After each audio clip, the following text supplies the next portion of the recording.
Welcome, everyone, to Forward Progress. It's Super Wildcard Weekend, Best Bets edition, live here on the Forward Progress YouTube channel, part of the Hammer Betting Network, and as always, powered by Pinnacle Sportsbook. We got our usual crew here again.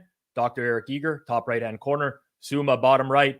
Hitman, fresh off of a round. It went pretty well. A couple birdies I noticed there, Hitman, on the Grint. The game's coming together now. How are you still golfing in this weather right now? I got to do something to distract myself on Wednesday, something to distract myself from my record on this show. So that's what I choose to do. Mental toughness to play in the cold. A lot of cold weather games we're going to talk about. Mental toughness you need. Something that I have, and I don't know about you, Rob, but I have it. I definitely do not. Once the temperatures hit frigid, I'm in my house as much as humanly possible. I'm glad I'm not playing at Arrowhead this week.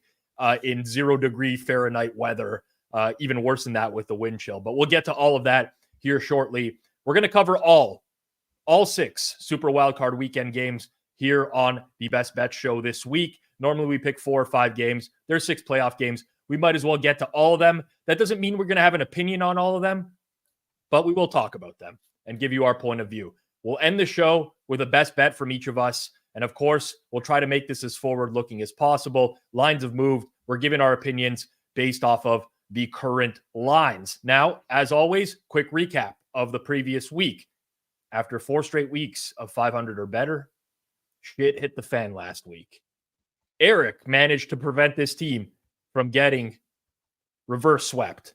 However, you'll notice that for the first time ever, that double L next to Hitman, the season from hell just keeps getting worse and worse. I don't know how it's happening, but it's happening. I got cooked with the Panthers last week. I'd rather not relive the sequence of events that led to a Tampa Bay Buccaneers cover. Suma and Hitman take the L's with the Bears. Hitman takes an additional L with the 49ers. Hey, good closing line value, Hitman. You did half the job right there. There you go. He did the only job he could do. Right? Yes. Like, you can't play the game for the players. Can't coach the job for the coach. It was 20-7 in the third quarter there. 49ers looked pretty comfortable. And then, Yeah, if you remember, a lot of my handicap was the Niners playing their starters like Kittle, Ayuk, some of the Samuel. And I don't think Kittle played, but some of them did play. They had a nice 13-point lead at half. But Carson Wentz, man, listen, 17 carries. It's not going unnoticed that you still show your face in public. Hunter says props to Hitman for still showing up. But yes, he props is here. To Simon for showing up, by the way. Simon? Where do I see? Simon Hunter. Hunter 11 here. Oh, Hunter 11. Now I got it. Wow, that went way over my head, Eric. It took me way too long. I might be selling my syndicate if things keep going bad, if he wants to purchase it. So there might not be a syndicate to sell if it keeps going like this. The syndicate might be totally underwater. How do we do with the Leanser board here, Jason, if we got that prepped for this week? I don't even remember what we did last week. Oh, look at that. Look at that. Pizza Man still on top. 65. And I can't even believe that, really. I should be doing a lot better with my betting if that's what the Leanser board is looking like. But not bad. Not bad week overall from the leans per usual. Best bets. I don't know what to tell you people at this point. Maybe find someone else to tail or not. Do whatever you want to do with your own money. Suma's in the chat as always. If you guys got any questions over the course of the show, he does respond in real time. We'll try to bring up as much on screen. Try to get as many people involved as we can. But let's kick it off with Saturday afternoon game. Cleveland Browns at the Houston Texans. The Browns knew they'd be going on the road for their AFC wildcard round playoff matchup for a while now. The winner of the AFC South, though, was in question. Houston got some help last week. They had to win their game, which they did, but the Jacksonville Jaguars lose to the Tennessee Titans. Now, these teams played on Christmas Eve. That was a big game for Joe Flacco. Amari Cooper just absolutely torched this defense. However, CJ Stroud did not play in that game. He will be playing this time around. Suma, we'll get things started with you here. Current market at Pinnacle, which everyone can see at the bottom of the screen. Browns -2.5, -101. Total in the game is sitting at 44.5. What are your thoughts, Suma, on Browns and Texans this week? Yeah, that game was almost at 3, came down, and today we saw another push down a little bit. We had the release from Joy Tunes, and then the Denzel Ward news that he might be questioned to play after he tweaked his knee or something. I think that Denzel Ward matters a ton when you consider the style of defense that the Browns are playing. Lots of single high, cover one, cornerbacks on an island, etc. I find this fascinating. So I will start at what could go wrong for the Houston Texans. The Houston Texans defense is great against the run, 4th in EPA per play, 2nd in success rate. They got torched a little bit by Jonathan Taylor last week, but overall on the season, they have been a very good run defending unit. The problem is that they don't defend the pass very well. They have also been banged up all season. At cornerback, Derek Stingley missed like 8 games or something. Their defensive line is still pretty much banged up. On the season, they rank 22nd in EPA per dropback and success rate. However, they rank bottom 3 in EPA per play and success rate against play action. So they are very good at defending the run, but as soon as opposing offenses use play action against them, they fall down to like one of the worst defenses in the league with a success rate of, I think, 54% on play action dropbacks. So what are the Browns doing on offense? Since Joe Flacco took over, Kevin Stefanski is calling, I think, the highest or second highest pass rate on early downs, on neutral early downs. They also got the Texans 4 weeks ago in that matchup, extremely pass heavy, bombs down the field. And it feels like with Joe Flacco, Kevin Stefanski can call more of his own personal choice offense, like lots of under center, tight formations, heavy play action with stronger formations, and not the shotgun spread heavy style that Deshaun Watson wanted to play and that they tried to implement over the summer. So I think that stylistically, the Browns offense matches up very well with the Texans. The problem, though, is that Joe Flacco is completely boom or bust. Like, it's either a big bomb down the field or an interception or an incompletion or whatever.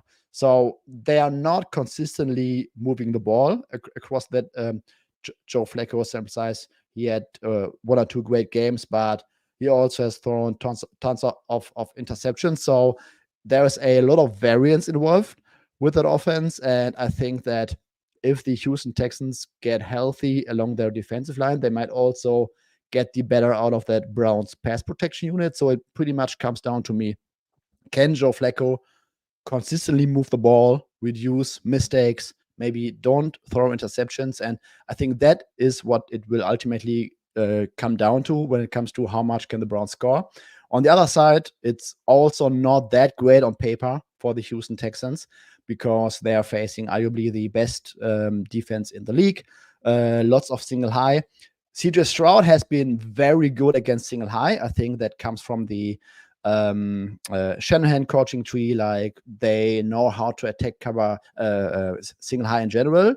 They were also pretty successful with like heavy bootleg and play action stuff where they only have 2 or 3 routes developing down the field against these single high looks. However, CJ Stroud, he's much better against cover 3 zone coverage than cover 1. It's not entirely bad. It's somewhere around below average when we look at EPA per play and success rate, but he's not that great against cover 1. And that's what the Cleveland Browns defense likes to run a ton. Like, they run like 65 or 70% single high in general and a very healthy dose of cover 1. So that might not help the Houston Texans that much. Also, CJ Stroud, very good from clean pockets, not that great against pressure. He hasn't faced that much pressure this season, but it might be differently against the Cleveland Browns. So I think that stylistically, the Houston Texans have a few matchup advantages.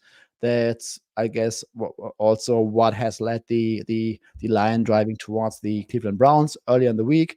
Also, a rookie quarterback, rookie head coach. There's more experience for Joe Flacco and for Kevin Stefanski. But I still think, however, that this game might come down to which quarterback has the better day, is more consistent throwing the ball, can create more explosive plays. And I still would trust CJ Stroud a little bit more than Joe Flacco when it comes to when I'm asking myself which quarterback I do trust to have the cleaner, more consistent game. I completely agree that the Cleveland Browns should be favored, but I still lean slightly towards the Houston Texans because I cannot quite get towards 2.5. I think 1.5, 2 is my preferable range for this game. Eric, I saw you nodding a little bit there, especially when Suma was talking about trusting CJ Stroud a little bit more than he trusts Joe Flacco right now. I think it's a very interesting matchup because I think Flacco is a little bit overrated by the general public right now because he's actually just so much better than what they were getting at quarterback in Deshaun Watson and DTR and PJ Walker. But he has turned the ball over at a pretty high rate. And then there is that stylistic matchup. It got mentioned in the chat here by Sam, but CJ Stroud against man coverage, and Cleveland plays a ton of man coverage. So that's kind of being baked into the number as well. What do you make of the head-to-head quarterback matchup here and just the game overall? Yeah, I think this is one of the reasons why I think you need a model for, to price games, because I think this is like this weird quartet where Stroud, you probably trust him more than Flacco. I do relative to the market. But then at the same time, we saw how the coach of the year odds moved towards DeMeco Ryans after that Saturday game relative to Stefanski.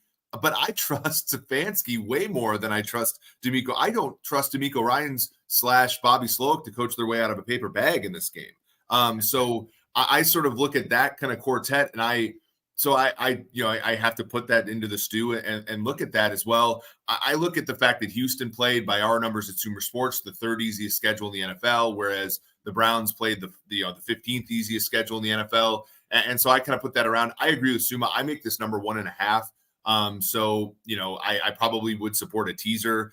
You're probably not going to get that teaser with the Ward news all that much longer. The problem is the variance with Flacco and the variance with which the Houston Texans play offense might make you, sort of shy away from that, as well as the variance with the other leg that you're going to get in Cowboys Packers might make you shy away. So I don't like. Yeah, I'm probably not going to be on this game just for those reasons altogether. But I make the game 1.5, so there's not a ton of value there unless you can get a Houston 3, which you're not going to get. Hitman, that's two of it's Eric and Suma both saying that they make the Browns favored, but not by this much, and that just doesn't create a valuable bet in the Texans here because they're essentially in no man's land. Are you in a similar boat for this game?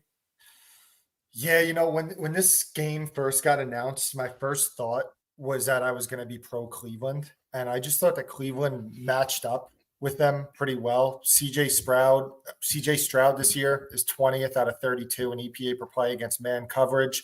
Cleveland was second in the NFL in pressure rate this year. And when they played against Houston, in the first game, obviously Stroud wasn't the quarterback, but they had their way with the Houston offensive line. They pressured their quarterbacks on 43% of dropbacks. Stroud did have some big pressure splits this year. He was 19th in yards per attempt versus pressure. And then on the other end of the ball, Houston is a pass funnel. They're playing really good run defense, but getting torched through the air. And all Cleveland wants to do is throw the ball at Joe Flacco, and they're throwing it 5% above expectation. So I was thinking that Cleveland matched up well with them. And then this line, I was expecting like -1, pick 'em -1, especially because just a few weeks ago when Stroud was not the quarterback, Cleveland closed 3.25 in that game. If you remember, that's like one of the rare best bet wins that I actually had. That's why that game sticks out so much. There was only 2 of them, so you got to hold on to those. But the line just kind of came in a little higher than I wanted. So just by pure numbers, I feel like Houston maybe has slight value, but especially at 2.5, but matchup wise, I was kind of directionally looking towards Cleveland. So just probably ends up being a pass for me. Fair enough. What's most interesting to me about this is obviously the Denzel Ward situation today. And if you actually look back to weeks 12 to 14, when the Browns did not have Denzel Ward in the lineup, they actually played the same amount of man coverage as they did for the remainder of the season. So they didn't really alter their playing style based off of him not being there. But you also have Greg Newsome on the injury report right now as well at corner. Don't know what the status is going to be there overall, but it'll be very interesting to see if they have to shift more towards some zone, just because they could be without potentially cornerback 1 and cornerback 2.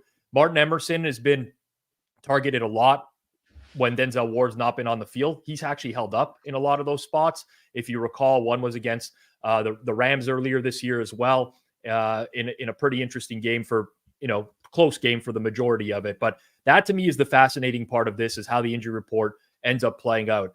I'm in the same boat personally as Eric and Suma, where I'm like hovering in this Browns -1.5 fair line range, but just don't see this being a super valuable bet unless you wanted to play everything on the board this week. So I think it's like kind of a consensus lean Texans at current market here.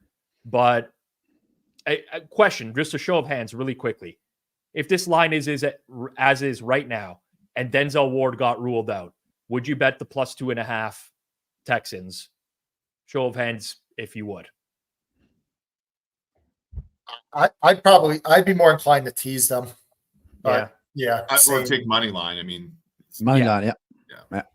All right. I mean, the problem with like teasers this week, I've been trying to find a dance partner with Dallas, and really the only option this week is Houston. But I was kind of saying the matchup, I didn't love it. So, but yeah, if Ward got ruled out, probably end up teasing Dallas and Houston.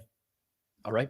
Fair enough. Before we get into our second game here, I just want to remind everyone we have odds scrolling at the bottom of the screen for every single one of these Super Wildcard Weekend games. These odds are courtesy of Pinnacle Sportsbook. And I say it every single week. It's not a joke. You'll often look at these numbers and you'll be like, well, I'm going to bet the Browns or the Texans or the over or the under. My sportsbook doesn't have the same price here. I'm betting into a market that has a worse price. And that's because Pinnacle prides themselves on low margins and everyday competitive odds. So make sure you bet smart, bet Pinnacle, your trusted sportsbook for the past 25 years. If you do sign up to Pinnacle in Canada, use code HAMMER when signing up. It helps support the show. You must be 19 plus, not available in the US. And as always, please play responsibly. All right. Game number 2, Saturday night. It's going to be a cold one. We've heard that a bunch this week. At Arrowhead, the Chiefs are hosting the Miami Dolphins. Obviously, these teams played earlier in the season. It was in Suma's backyard. Well, not technically in Frankfurt, other side of Germany, but it was in Germany nonetheless. The Dolphins lost that game 21-14. Chiefs built up a 21-0 lead. Ultimately, ended up being a close game, but Kansas City held on. That spoiled the Tyreek Hill return to Kansas City because the game was in Germany. This is the homecoming for Tyreek Hill, the revenge game, as it's being called right now, with Tyreek Hill against his former team.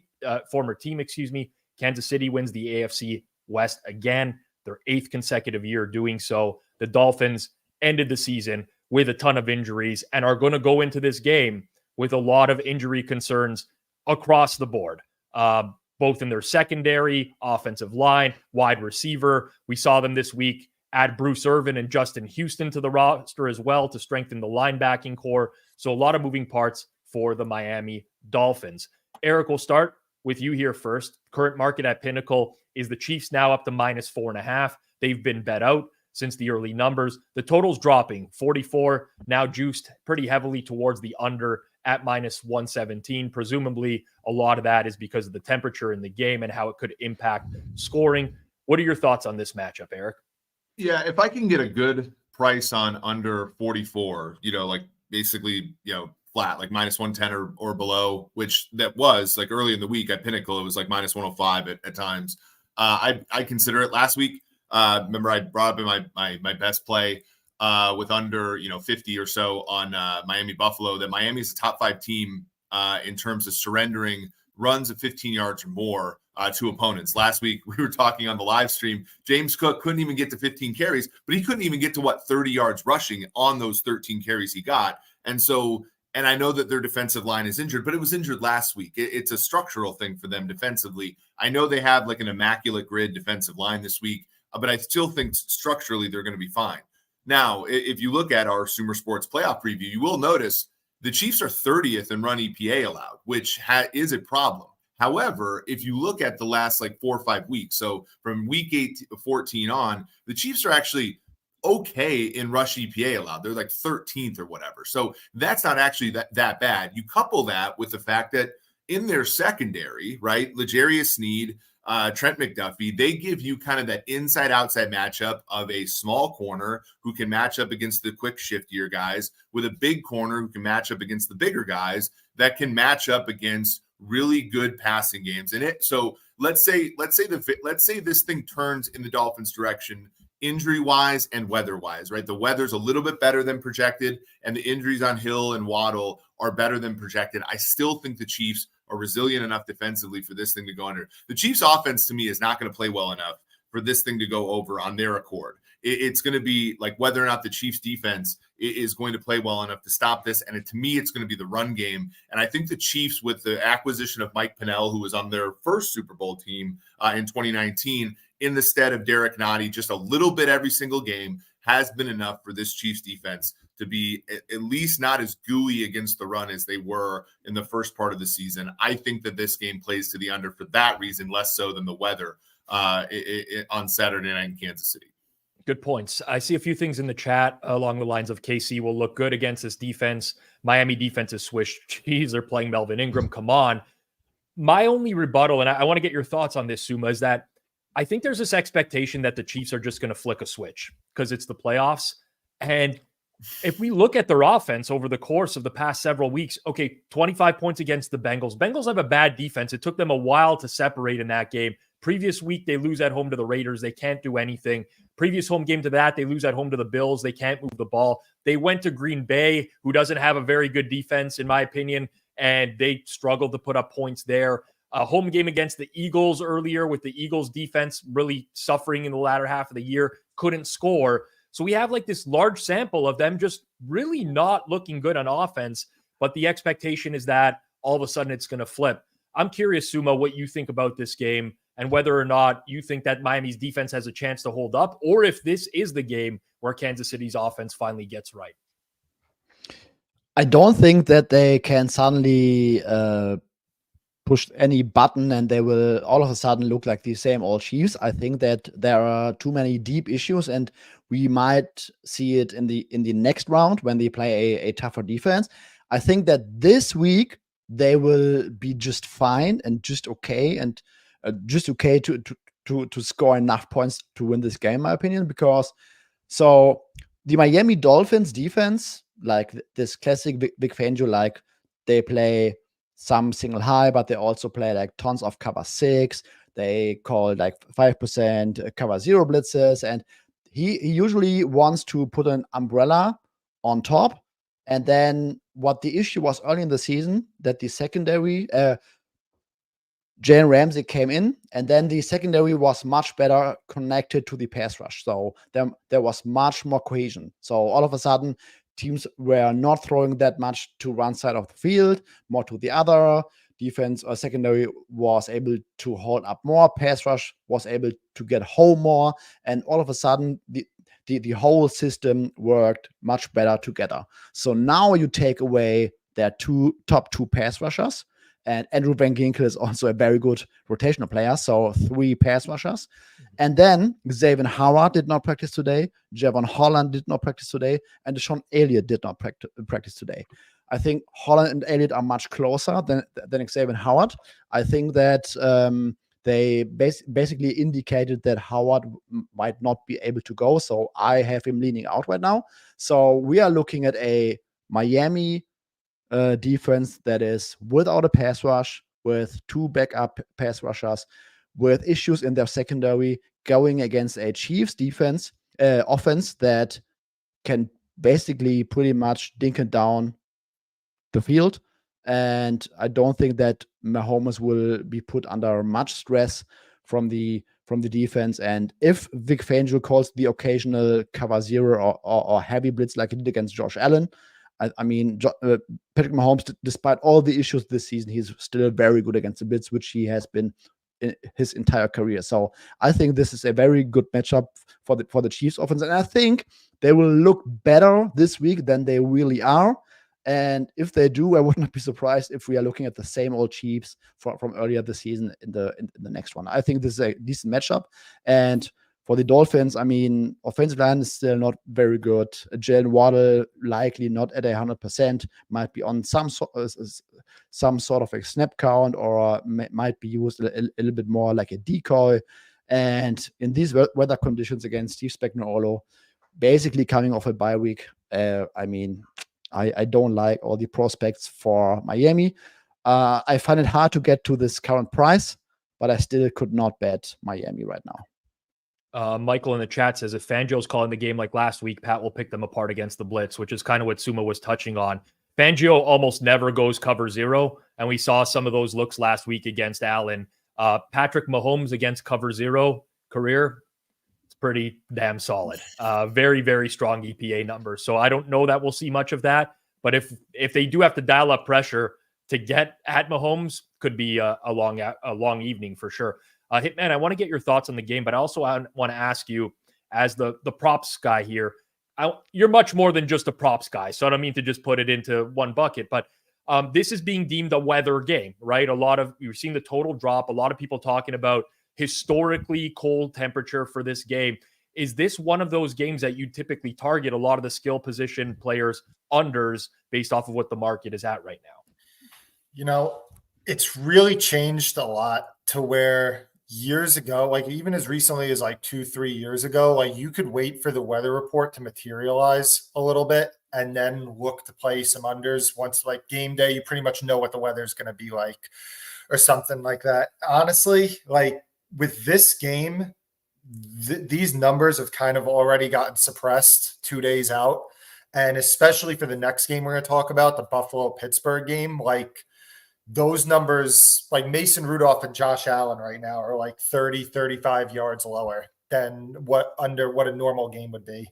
So a lot of times, to be honest, it's gotten to the point that like in the past, you'd be able to just blindly play every guy under in these weather games and you're going to do well. But the market accounts for it enough in the year 2024 that it's more me just picking and choosing a guy that I would have liked under to begin with.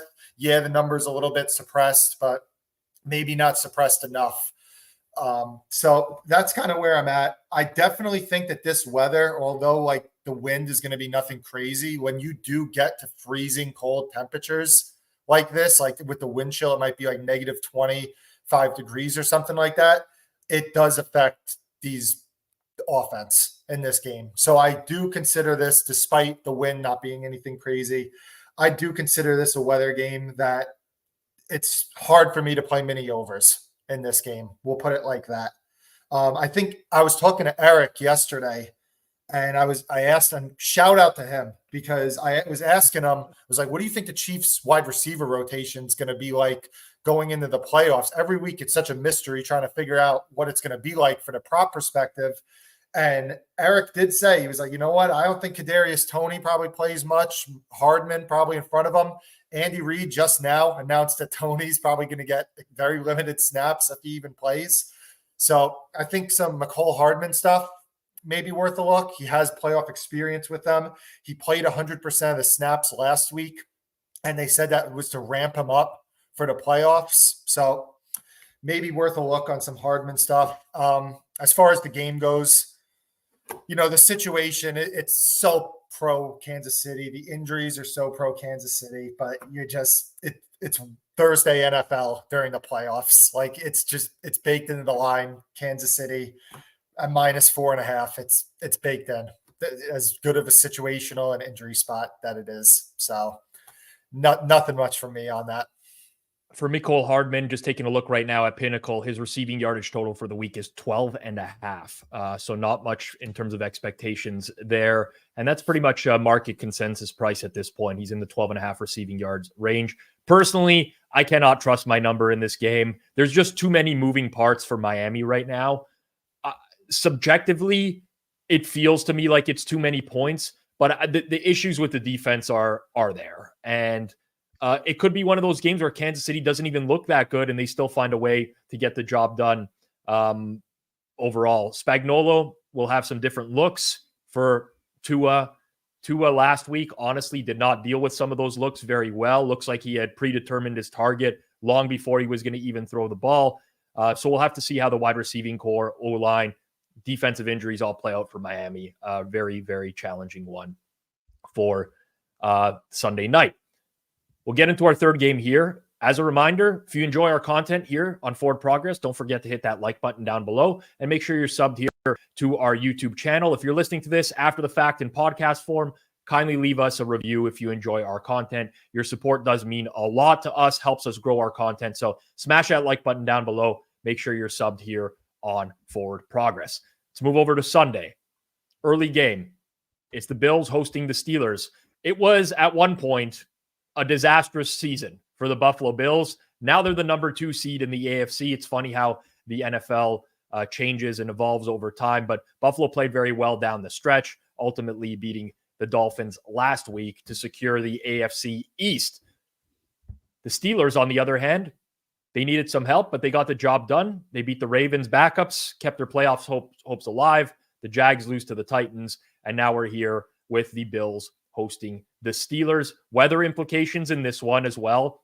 Heavy wind. We saw the total open in the 40s, got bet down immediately. A little bit of buyback towards the over, but ultimately this is considered a game that will be impacted by the wind conditions. From an injury standpoint, Pittsburgh gets Minkah Fitzpatrick back in the secondary, but obviously they lose TJ Watt. Pretty catastrophic injury for them going forwards. On the Buffalo side of things, Rasul Douglas dealing with an injury. Also Gabe Davis, who left last week's game as well. Hitman, we'll start it with you here. Current market at Pinnacle, Bills -10 plus 101, so slightly shaded towards the Steelers. Total, as I mentioned, has been bet down. It's now at 36. Weather ramifications for this game. What do you make of the Bills laying double digits to the Steelers here? So this line was on Sunday night. There was an opener at one spot on -8.5 on this game, and I couldn't have bet it fast enough. I was like, oh my God, like this line should be -11. And mind you, I'm doing 30 different things to where I didn't even think to look at the weather, where I obviously should have. But I thought that was so cheap. Bet that. Then later in the night, I'm like, oh crap. This is not going to be good. And honestly, that's the handicap. I think it's pretty much a consensus, probably with us, but also the market, that this was a normal weather game. 10 is too cheap between these two teams, especially with Pittsburgh without TJ Watt. Even if you look at just last season, the Steelers defense last year was 4th in EPA with TJ Watt, and without him on the field, they were 30th. This is arguably the most impactful defender in the entire league. So, but again, I mean, if this weather turns out to be something like we got to see from that New England Buffalo game 2 years ago, then 10 is too high in this. And Pittsburgh's going to take money because you're just the points. I mean, and the total's too high then also. So it's really as simple as just monitoring the weather for me. If it starts to clear up a little bit, I think Buffalo 10 is cheap. And if it stays really, really bad, then probably Pittsburgh at 10. So monitor the weather. And Rob, like you asked me before about how the weather impacts these props, you look at Mason Rudolph right now. Last week against Baltimore, they played in a driving rain, and his prop number closed 188. And it was really bad weather. Mm-hmm. You have bad weather in this game. Right now, Rudolph is as low as 155 yards. Yep. So it just goes to my point that this weather stuff gets accounted for earlier and earlier. And for me to bet under 155 under on some of these Pittsburgh guys like Rudolph, it's going to have to probably be that New England game. So I think that this may even bring some opportunity to, if the wind just ends up bad, not horrific, just not good, it might bring some value towards these overs because the unders have just been getting pounded all week. So there's a lot of money to be made on this game, but it's going to be dependent on what ends up happening with this weather report. Mason Rudolph line at Pinnacle is 158.5 passing yards right now. There's some comments in here Eric and Suma, you can touch on them or you can just give a full breakdown of the game. But if we get the 3 turnovers, Josh Allen, Pittsburgh covers. I mean, Josh Allen gave away like 13 points by himself last week. That's been an ongoing theme this year. Also, Ekshesh, says TJ Watt was good last year. He hasn't been as impactful besides sacks this season. Overall, and I'll go with you, Eric, you seem a little bit dumbfounded by that comment. So maybe we'll start there with the TJ Watt injury and how it could impact them. Yeah, when we were on the stream on Sunday night, I made the game 10. So I was in the same boat as Hitman, and it moved out to 10. So I sort of agree with this number. The reason is the TJ Watt thing, right? Alex Highsmith has had a really good year. Everybody looks at the sack numbers. It went from 14.5 to 7. A lot of that is because he's been disruptive and moving players into Watt's land. He's gone. You look at the back end of the Pittsburgh, you have Miles Jack wearing number 16 and playing linebacker for them. They have Patrick Peterson playing safety. Like, it's a mash unit, but no one steps on their dick like the Buffalo Bills this year, right? And that is like, we've seen this repeatedly all year. So it's going to be a nothing for me, just because from side and total, just because you can't trust Buffalo to do anything right this year. Suma, on your end, are you in the same boat that if this was like good weather conditions, you're probably laying it here with Buffalo, but now you're a little bit skittish because of the wind? Yes, I would have absolutely loved to take Buffalo here. I think it would have been a great smash spot for them, great matchup. But the wind changes everything. And I was just pulling out the weather report from the Monday Night Football game, Pats against Bills, on December 6th, 2021. And I'm currently looking at basically the exact same type of wind numbers. 22 miles per hour of sustained wind and 47 miles per hour of gusts. And that game back in December 2021 was 22/49. And now we are adding snow into the mix. So this is basically the same weather report all over again. But I will say, yes, everything might be more beneficial for the Pittsburgh Steelers because there is going to be more variance in this game. However, I will make a case for the Buffalo Bills run game because their run game has been pretty good this season, and they have something that the Pittsburgh Steelers do not have. Mason Rudolph is not the 11th guy in the run game. So the Bills are very good at running the football with James Cook against a Steelers front that is going to be without TJ Watt, and they can add Josh Allen as the 11th guy in the run game. I think this will still be a major advantage for the Bills in this weather conditions, but I agree that the wind makes this game very, very silly to handicap. Funny comment here. Suma with the historical weather reports at his fingertips, going deep and finding that. Of note, not only Minkah Fitzpatrick, but DeMonte KZ is back in as well for the Steelers. So they have their starting safety tandem that's going to be in play. Personally, I've just really struggled with clicking Pittsburgh this week. With the current weather conditions, I make this game somewhere in the 8 to 8.5-ish range. It's not an extreme amount of value getting the 10 here, but I really do think that this wind condenses the game a lot. Like, if you have two teams that are just running the football over and over, and yes, Josh Allen's arm is strong, but we've seen these conditions before where he just cannot throw it downfield. That just makes the underdog a little bit more valuable, especially in a game where the total's 36. So very strong lean to Pittsburgh for me. I'll be real with the audience. I haven't bet it, and I've been struggling to come to that, to click that button, but I have a strong lean on this one. All right, guys, let's keep it moving here. Fourth game. Dallas Cowboys hosting the Green Bay Packers. Cowboys have won all 8 games at AT&T this year. That extends their winning streak to 16 games. Only 2 of those games this year were one-possession games. The Cowboys scored at least 30 points in all but one of their home games. It's one of the talking points this week. Dallas at home versus Dallas on the road, and how the splits have been substantially different. Now we have Mike McCarthy taking on his old team, the Green Bay Packers. McCarthy revenge game. Lots of revenge games this week. The Packers punched their postseason ticket last week with a win over the Bears. Pretty impressive performance by Green Bay. They were pretty dominant in that effort, although the Bears didn't have Jalen Johnson on the back end. Suma, we'll start with you here. Current Pinnacle number is Cowboys -7 plus 109. So that's heavily juiced towards the Packers. This is basically in between a 7 and 7.5 number.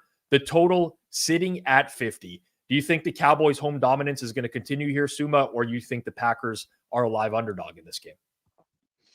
I think that the home dominance might continue, but probably only on offense, because I don't trust that Cowboys defense. I think the argument against the Packers here is that first playoff start for Jordan Love, very young offense, lots of young wide receivers going against a supposed to be good defense on the road, a loud environment. But when you look at this Dallas defense, they have their moments, but overall, they cannot defend the rush. They rank 32nd in the league on the season against running back runs in success rate. They rank better in EPA per rush because they were creating turnovers. They rank against the pass 15th in success rate against play action. And that's pretty much the Matt LaFleur offense. They want to run the ball. They want to get into their play action looks. And that, in my opinion, might bode very well against this defense. Green Bay's best run concept is inside zone. Aaron Jones is averaging 53% success rate on inside zone, 47% on outside zone. Those are extremely good numbers. And Dallas defense is allowing 44% success rate on zone runs, which is significant above average. So I think that the Packers offense is set up to have a very decent game. And then, while I don't believe that the Packers defense will be able to contain that Cowboys offense, I think that the Packers offense is way good enough to hang in there, maybe go wire to wire, and stay within a number that is slightly above a touchdown now. So I think this is a little bit too much for my taste. Yes, Dallas deserve to be that a bigger favorite against a very young and inexperienced offense, but it's an offense that ranks, I think, 4th or 5th in EPA per play, EPA per dropback on the season. They were getting better with more experience throughout the season. I love Matt LaFleur as a play caller. I don't think that the Dallas defense is great, so I think Green Bay has enough ingredients to somehow stay in this game, even though I don't trust Joe Barry and that Packers defense. Dan asks if we're going to get a G-Stack level rant from myself. The difference between me and G-Stack is that I'm not a complete homer, and I can remain unbiased when talking about my teams, unlike George, who thinks that the linebacking depth for the Dolphins is at a level. I mean, they're signing players off the street now. Granted, lots of injuries there. Eric, tons of comments about Joe Barry. This one made me laugh. Joe Barry got Bryce Young Player of the Week, which is true. I mean, what do you make of this Green Bay defense against this high-powered Cowboys offense? I mean, my only issue with that is Tony Pollard sucks. Like the biggest thing about the Packers defense is the middle of the field run game stuff opens the thing up for the quarterback. And the Cowboys have been, the impressive part of the Cowboys is they haven't been able to run the ball worth a shit all year, and they've been able to tear everybody up with the passing game. Despite that, this is moved towards the Packers. I make it 7.75. So there is, with the number moving in this direction, I guess I lean Cowboys. But I do agree with Suma. I think that the Packers move the football in sustainable ways now, especially with Aaron Jones, who is one of the few running backs that does actually matter in the NFL. And the Cowboys, when you look at their defense, they're kind of Eagles light in how they do linebackers, where their off-ball linebackers are kind of not soft, but they're pass first. And so the Green Bay Packers, I think, can get some play there as well, and they've been balanced offensively in that way. And then in in-game decision making, I think McCarthy's okay. I think he's underrated there. But aside from timeout usage, Matt LaFleur is terrific on in-game decision-making. And so I think that there's an advantage there. So it's going to be tough for me to lay more than a touchdown with the Dallas Cowboys here. Yeah. I know a lot of people are in that boat right now. Michael says, Hitman, CD overs could have 150. And the first thing, CD overs, could have 150. The first thing that, I'm breaking down this matchup altogether, and I'm thinking to myself, the Packers have struggled defending slot receivers all year. You're going to have some looks where it's CeeDee Lamb one-on-one with Keyshawn Nixon in this game, which is going to be a disastrous matchup. Now, the tendency with these player props, though, especially the marquee players, would be that you're often not going to find value in the overs. You can correct me if I'm wrong there, or if you think anything differently. But this particular matchup, Dallas Green Bay, break it down for us, and also just a quick look on CeeDee Lamb, and if you're ever really going to find a valuable number betting his over.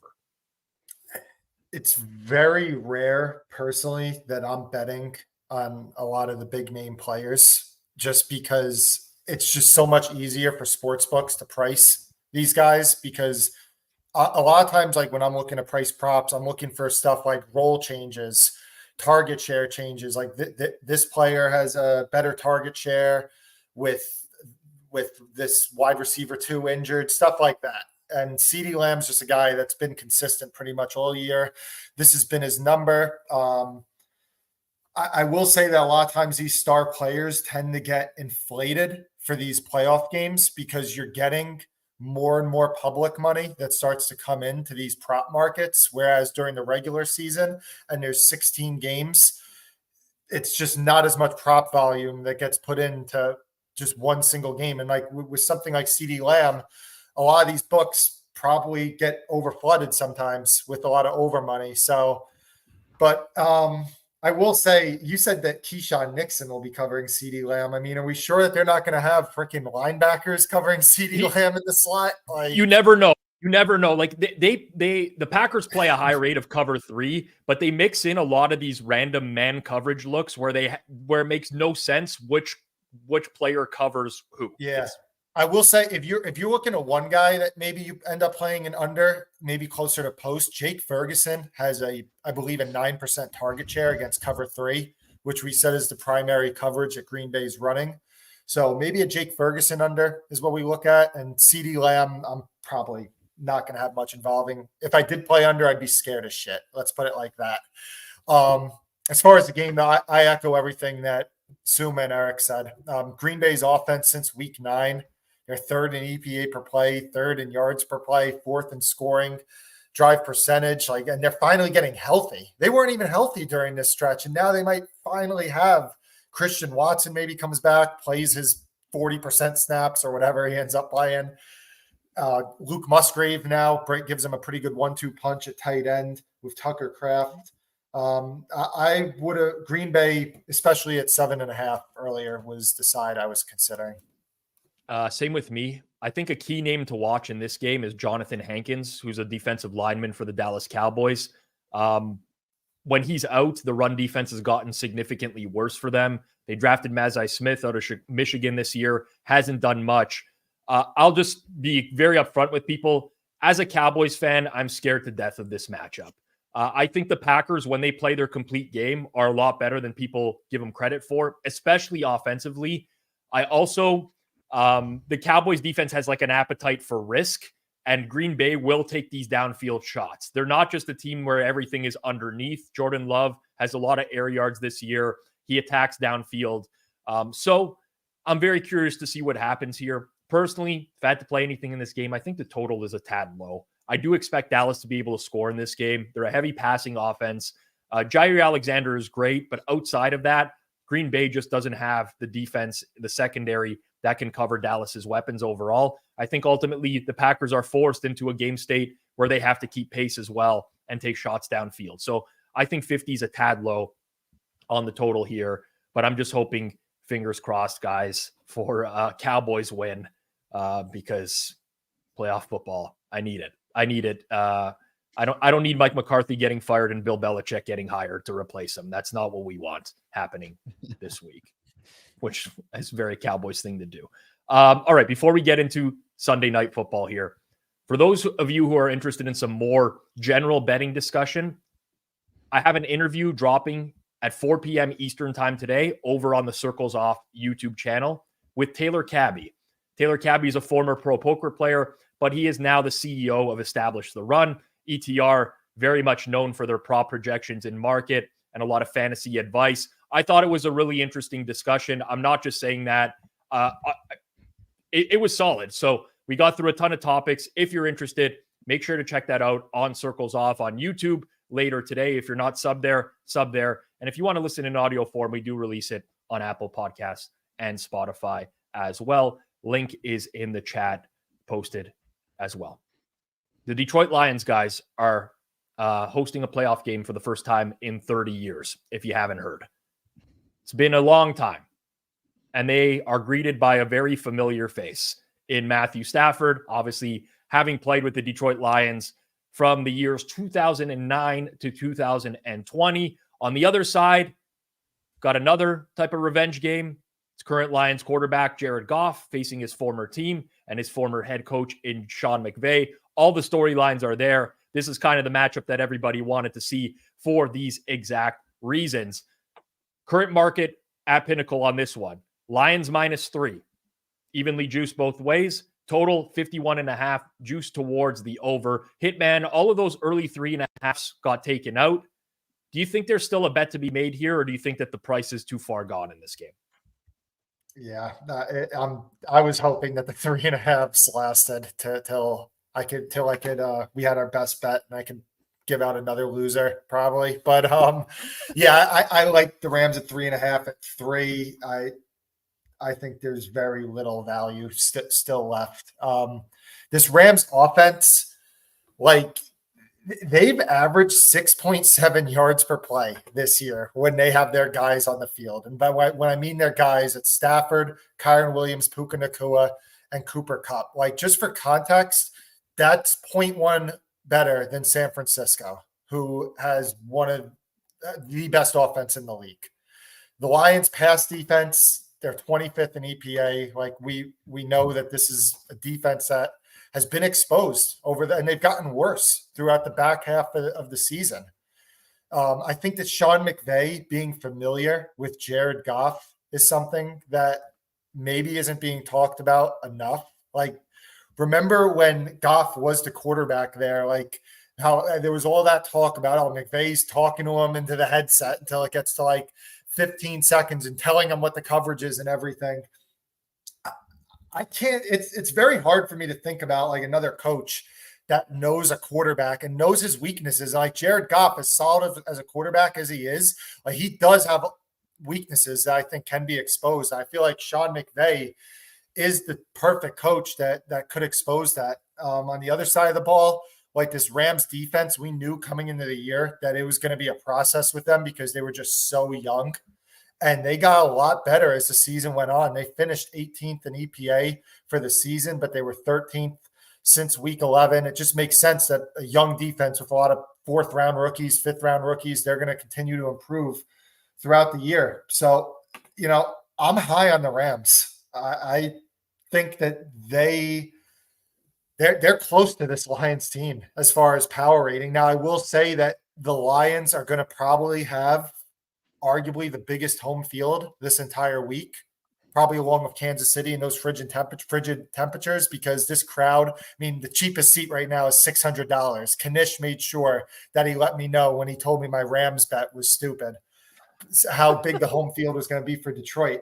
But so it was pretty big on Thanksgiving Day, no? Don't you think that was a big home field advantage when they got slaughtered at home by the Packers? Yeah, well, you know what? One thing I've learned is that Lions fans, they're just, misery is inevitable. And can you think of a more miserable situation than you host your first playoff game in 30 years and your former quarterback comes in there and beats you? So at 3, I lean Rams. 3.5, it would be a bet. And you know what? Shop around during these playoff lines. Like, you might see a 3.5 pop up somewhere, -120. Like, these playoff lines, make sure you shop. I'm seeing some funny comments right now, which I won't bring up on screen, but some good chat about there. You heard Hitman, throw the analysis, the X and O's out the window. Detroit is destined to fail, is basically what he's saying. In all seriousness, though, Eric, you have been a big proponent of the Restore the Roar movement. I think the Roar has been restored, right? They won a division. It's there. How much further, though, is this team going? Is this a good matchup for them? I mean, you're very in tune with the Lions, basically, with you jumping on the bandwagon. So break it down for us. Yeah, I'm getting on a flight in a few hours to Detroit. I'm going to be at the game. I'm going to be rooting for the Rams. Did you pay 600 for your ticket, Eric? 600 a ticket? Wait I'm actually embarrassed to say I haven't bought mine yet, so I'm going to be paying a pretty penny for my tickets.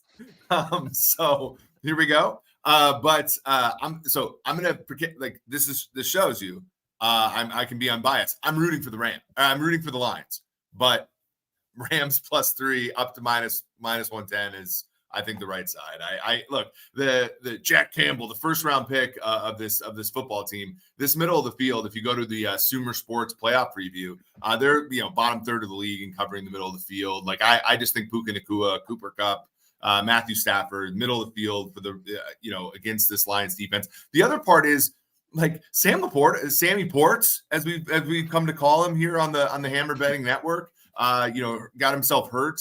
I just think Dan Campbell, I love how aggressive he is, but I think you have a Hall of Fame coach against a coach who's not. And I think that might hurt the Lions here. So to me, I think that's I think I make this number 2. So the right side. Sammy Ports, devastating injury. I'll tell you, listen, I'm not a professional football player, but I played some rep hockey when I was younger. The knee bone bruise was the worst injury I ever had in my life. Couldn't bend my knee for like a week and a half. If this guy plays up, I'm sure suits up. He's dealing with significant pain if that happens this week. Again, I'm not a pro, but I've dealt with that and it's miserable. Suma, the Fonz in our chat says, the Rams are a poor man's version of the Lions this year. Detroit's better on both sides of the football. He also goes on to say Rams 1-6 versus playoff teams, not counting the San Fran game last week where they played bench players.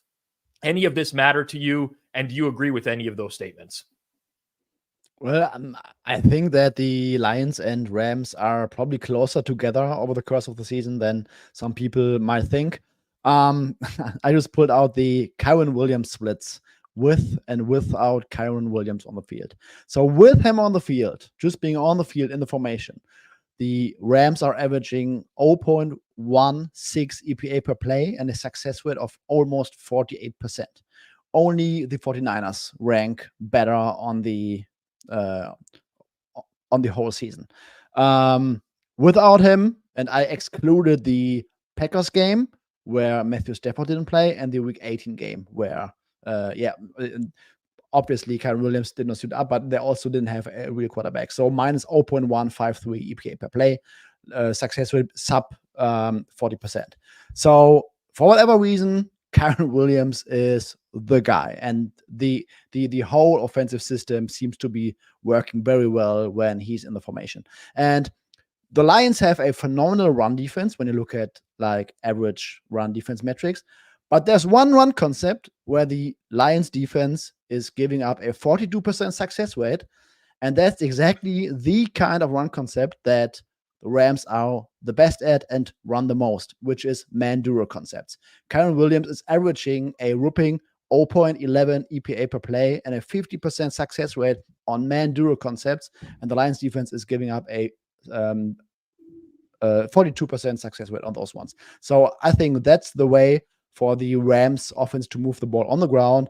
And overall, I agree with everyone here. 3/3.5 is, in my opinion, just too many points for a Rams offense that is around top 5 potential when all their guys are playing against a bad or below average Lions passing defense. I just think that this might be a wire-to-wire game, and I think giving this Rams offense 3.5 points or 3 points juiced is a little bit too many.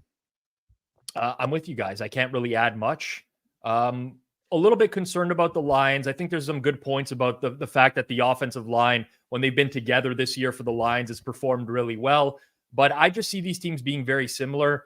I made my number on the game, not accounting for like the Sean McVay against Jared Goff angle either, which I think can only be a positive, personally speaking. Like if we just look at what the Rams typically do, it is a very good matchup for Jared Goff. On paper, this is a dream matchup because Goff's numbers against cover 3, against quarters, cover 6, those are all off the charts good this season. And that's basically the defense that the Rams run. But I have to figure like I'm just using a common sense approach here, that Sean McVay knows this in some capacity. Him and Raheem Morris are working on this in some capacity. So I'm with you guys. I think we all lean to the Rams in this game. Michael says the Sumer Sports playoff preview is amazing. I did have a chance to read it in full.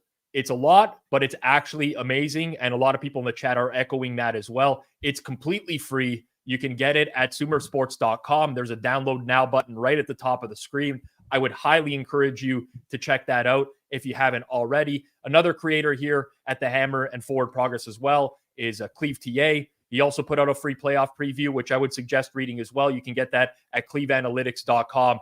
But both of those should be part of your reading material going into these playoff games if you haven't done so already. There's just a lot of good stuff in there. All right. Monday Night Football, guys. Last one. Philadelphia and Tampa Bay. Rematch of 2 years ago during Wild Card Weekend. That was a little bit different because Tom Brady was under center for the Bucs. Trivia for you guys out here, Eric and Hitman. You might get this, but the Philadelphia Eagles are the first playoff team to lose 5 of their last 6 games and make the playoffs. Do you know the previous team? Putting you on the spot. The 86 Jets. A little bit more recent than that. The I don't freaking know. The 97 Vikes. No, it's a little bit way more recent than that. It was the 99 Miami Dolphins. If you recall, they lost to Jacksonville by like 1 million. Is that was the game? Miami made the playoffs after losing 5 of their last 6. That was Dan Marino's final career game, and it was a 62-7 loss to the Jags.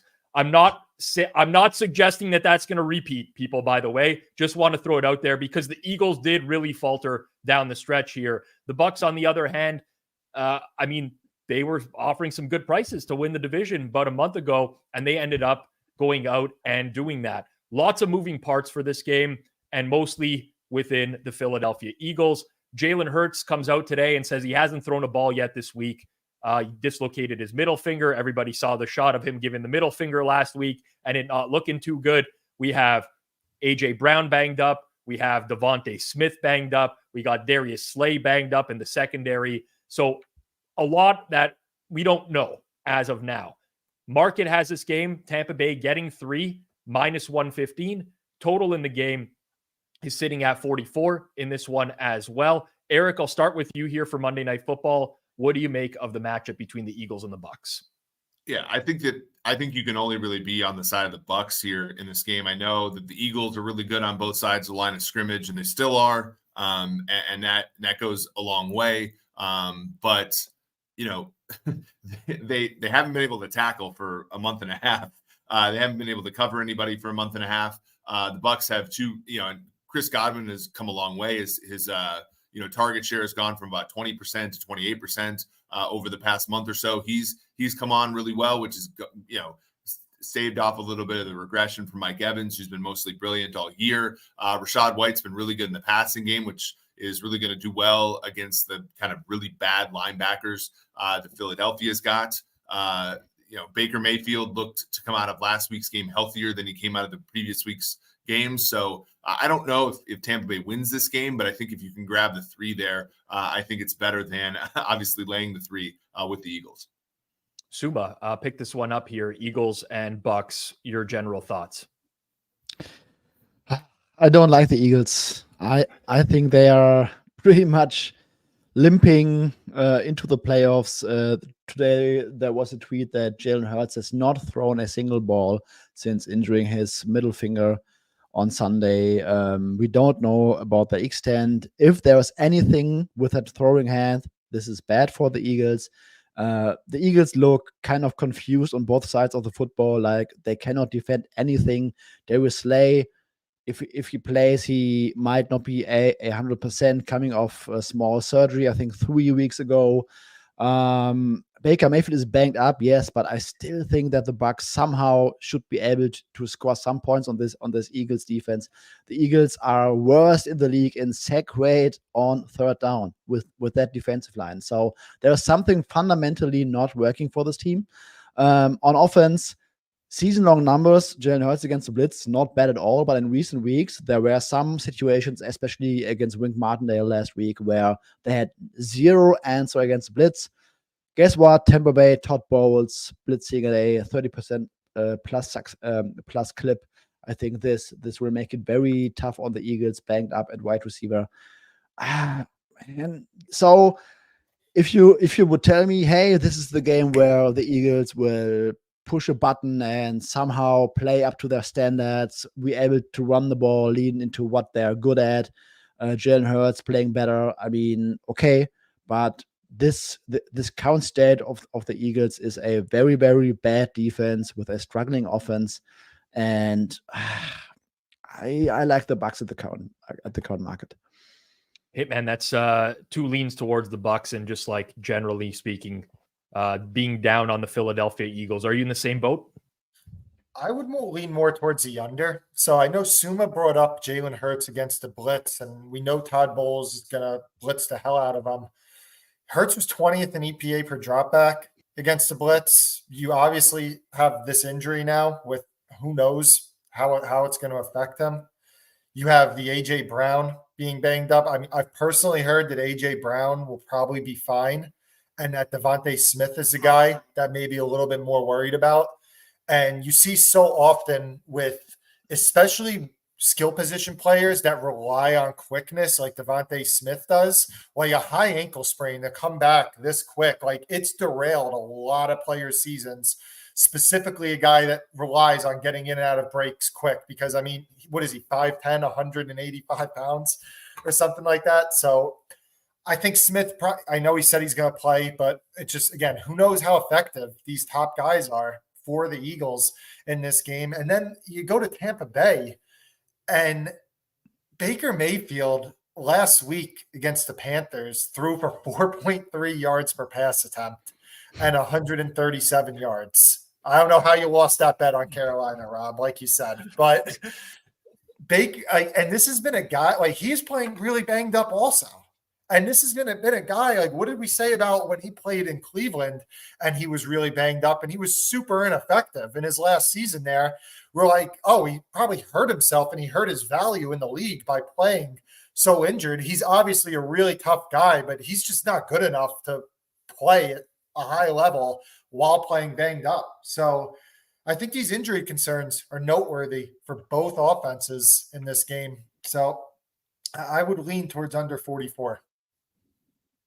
Interesting. I just looked it up because you mentioned Devontae Smith's size. He is listed in the NFL as 6 feet, 170 pounds, which I find hilarious because I'm 6 feet, 175 pounds personally. So I actually don't even know how he can take a tackle from an NFL pro with that size. But that was one thing that I found pretty interesting. Also, I know we're running long on the show today, but we have to answer this question. Your life is on the line. You need one defensive stop. Are you picking Matt Patricia or Joe Barry to call a play? Eric. Patricia. Suma? Patricia. Hitman. Wasn't even a hesitation in my mind. Patricia, you're a rocket scientist and you fucking were learning under the best coach of all time. Like, you had to have learned something. Just give me one play. I'll make it a clean sweep. I need Patricia to black out for 30 seconds. Just that's it. That's exactly what needs to happen. All right, guys. I'm glad we were able to cover all 6 games this week. A little bit long for time. I do want to remind everyone out there, we have an action-packed week here on Forward Progress. Tomorrow afternoon, Matthew Friedman, John Legeza, Jack Miller, 2 p.m. Eastern time, breaking down the props board for this weekend's game, top to bottom. Saturday morning, instead of Sunday morning, per usual, Saturday morning, 11 a.m. Eastern time, pizza buffet with myself. I'll give you my final thoughts on every game for Super Wildcard Weekend, incorporating all the injuries. Again, Saturday a.m., 11 a.m. instead of the usual Sunday. We have 3 watch-alongs, 3 live watch-alongs for this week's games. It's all the night games. So we're starting with Chiefs-Dolphins Saturday, Lions-Rams Sunday, Bucs-Eagles Monday night. Each of those is getting started at 8 p.m. Eastern time. I'll fill them with some pregame prop bets. We'll do some in-game live betting. You guys know the drill by now. If you haven't checked it out yet, come watch a game with the members of Forward Progress. It is a jam-packed, top-notch guest list for these watch-alongs this weekend. Adam Chernoff, Drew Dinsick, Joey Knish, Barry Horse, Suma, Andy Molitor, Jeff Feinberg, Ian McMillan, G-Stack George, a.k.a. No Stack George, Steve Fezzik, and then rounding out Monday Night Football second half, it's Dr. Eric Eager, and it's Hitman. It's a great guest list. Make sure you tune in. Sub here to Forward Progress. Hit that notification bell. Kick back with myself and some guests for the live watch-along experience. All right, boys. Let's get into it. Best bets, as is tradition. We start with last week's winners first. Eric, as the lone winner last week, you're up. Who do you like and why? Yeah, as I said, and somebody said I was a Freudian slip. I said Rams, but I am rooting for the Lions, but I'm going to go head over heart here. I like the Rams -3. I like it out to -110 for all the reasons I said before. McVay is a Hall of Fame coach. He showed that this year. I mean, they didn't even sign a kicker until like August this year. And they really hadn't had one for most of the season that was, above replacement level, but they still were able to put together offense that was well above average for most of the season. They were able to put up defense that was about average all season. And they know all Jared Goff's secrets. And the Lions last week, they got injuries to about 4 or 5 key contributors. I just think in this one, 3 is way too much. So take the Rams +3 -110. All right. +3 -110 on the Rams. That's a tough one always. When you're in attendance at the game, cheering for the home team, but you got to bet on, I guess it's a win-win. It's a win-win in that type of situation. Suma, it's on to you next. There's still time for Hitman to catch you somehow this season with the amount of plays we have left. So this is very important, Suma. Very important. Your best bet this week. Who do you like and why? I'm going to buy a cheesehead before Sunday to get the good mojo going, I guess. I like the Packers. My bet is basically on the Packers offense, that they have enough talents and potential to stay within the number here. We talked about it. I don't like the Dallas defense overall. They are terrible against the run. They are bad against the one concept that the Packers with Aaron Jones excel in. Dallas defense, average successful against play action. I think stylistically it bodes very well for the Packers. Yes, it's a very young offense, inexperienced with young receivers, but I give Matt LaFleur the benefit of the doubt. I think that their offense can stay in there, and for that reason, I like the Packers catching 7. Yes, let's go with that. All right. Moving on here.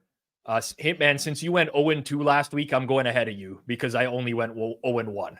I'm going to try to give a winner here. It's the game we talked about last. There's not a large margin here in terms of room to bet it out to, but I like the Bucs +3 -115. I would play that only up to -118. Again, fine margins in the playoffs in the NFL, but that's the numbers I have on the game. There's a lot that's going into this that is a little bit of guesswork, but I'm assuming the best for the Philadelphia Eagles offense in that their players are going to play. Anything outside of that is a little bit more upside. I'm just not a believer in the Eagles. I've been fading them for a while now. I don't think the market has truly caught up to how bad this team is, especially on the defensive side of the ball where they cannot stop a nosebleed.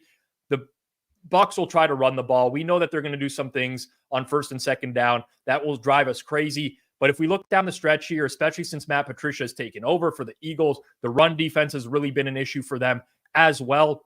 I hold out maybe a little bit more hope for Tampa Bay's offense than I have had in weeks past, just because Philadelphia has not been able to stop anyone. On the other side of the ball, you got a quarterback who's coming out and saying he can't even throw a ball right now, hasn't thrown it for the entirety of the week. You got banged up number 1 and number 2 receiver. I think this is big problems. The Eagles offense down the stretch, I mean, last week against the New York Giants, and technically was a game that they were trying to win. They got blown out of the water in the first half playing their starters against that team.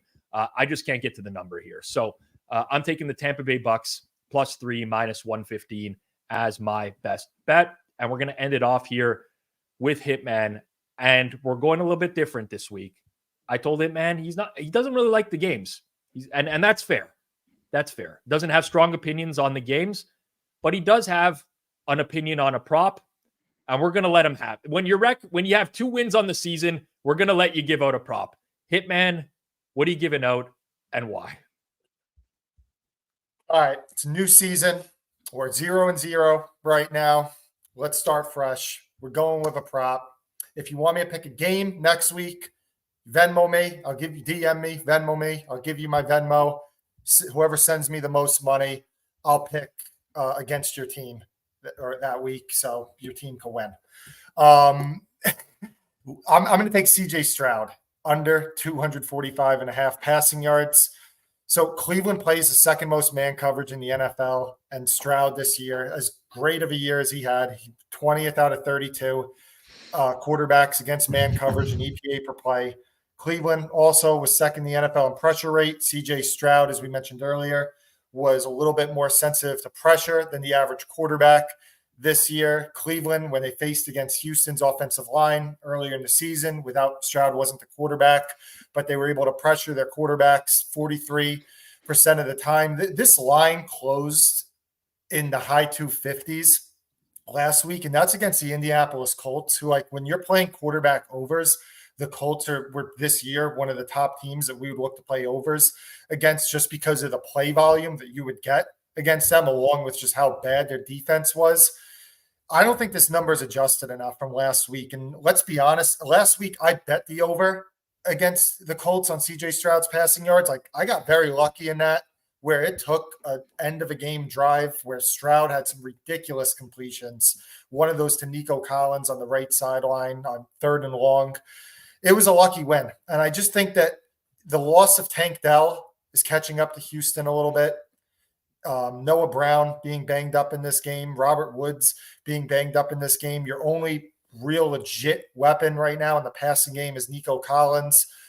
The fact that they look to run the ball so often on 1st and 2nd down, CJ Stroud's really been killing it off efficiency, but the Browns are a defense that doesn't allow efficiency. I just think the line is at least a few yards too high. So we're going to go with CJ Stroud under his passing yards. All right. Our final bet there. Our first official prop best bet on the show. We're undefeated in prop bets right now. It's true. We were undefeated, though, in people giving out 2 best bets in 1 week as well until last week. And we all know how that ended. So hopefully we get a better fate here. We get a better fate. But Eric going with the Rams, Suma going with the Packers, Hitman, CJ Stroud unders. I'm taking the Tampa Bay Buccaneers. That's going to do it for us here on Forward Progress Best Bets. I want to take a moment to thank everyone again for all the support over the course of the regular season and into these playoffs. Every single one of our viewers, you do matter. Even the ones that piss me off in the comments on a regular basis, I do appreciate you voicing your opinions anyways, because it gives us a lot to talk about on the show. As always, smash that like button down below. Make sure you're subbed here. Check out a live watch along with the crew this week as well. For myself, Rob Pizzola, for Eric Eager, for Fabian Sommer, for Hitman, for our producer behind the scenes, Jason Cooper, and for our sponsors, Pinnacle Sportsbook, who you should check out. Use code HAMMER if you do sign up. This has been another edition of Forward Progress Best Bets right here on Forward Progress. Everyone, good luck with your bets this week.